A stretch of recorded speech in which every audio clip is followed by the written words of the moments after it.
What do farmers do with the manure their cattle produce? Barns and milking facilities are cleaned frequently. The manure and water used to wash down the floor can go into a lagoon from which it can then be sprayed on surrounding fields according to the farm's nutrient management plan. Some farms are able to collect manure and use it to build compost piles. When compost piles heat up, excess nutrients are assimilated and pathogens are killed. The compost can then be spread on fields to enrich the soil. Composting is a process of breaking down animal manure and plant material into organic matter that provides usable nutrients, enhances soil water holding capacity, and builds soil structure. There are two types of composting: static composting and dynamic composting. A static compost pile is not turned, so various methods are used to ensure appropriate oxygenation occurs. Since there is no physical turning, this method requires careful monitoring to ensure that the outside of the pile heats up as much as the core of the pile, and that a target temperature of at least 55 degrees Celsius is reached.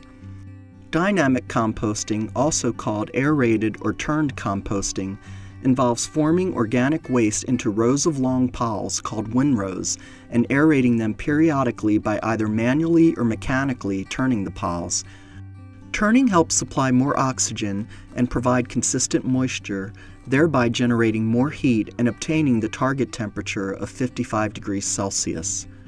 Composting has previously been examined by Dr. Pruden and others as an approach to reduce antibiotics and certain antibiotic resistance genes in manure.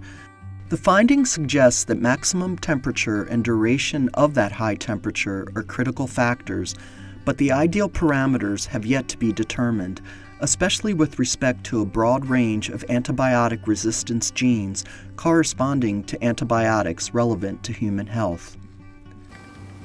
So the question is, okay, so maybe you have resistant bacteria and resistance genes in your manure. Maybe that's okay. Maybe with effective management practices like composting, those levels will go down.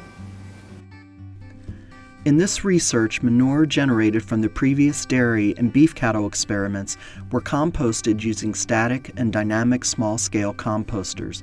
Static composts were maintained under aerobic conditions to maintain a target temperature of 55 degrees Celsius for 3 days. For dynamic compost, fresh manure were mixed with small particles of alfalfa hay and hardwood chips and turned 5 times to maintain aerobic conditions and a target temperature of 55 degrees Celsius for 15 days. During the composting process, the temperature and pH were monitored and analyzed for levels of antibiotics, antibiotic-resistant bacteria, and antibiotic resistance genes. This study will provide guidance for livestock producers and produce growers on which manure composting method best reduces the load of antibiotics, antibiotic-resistant bacteria, and antibiotic resistance genes.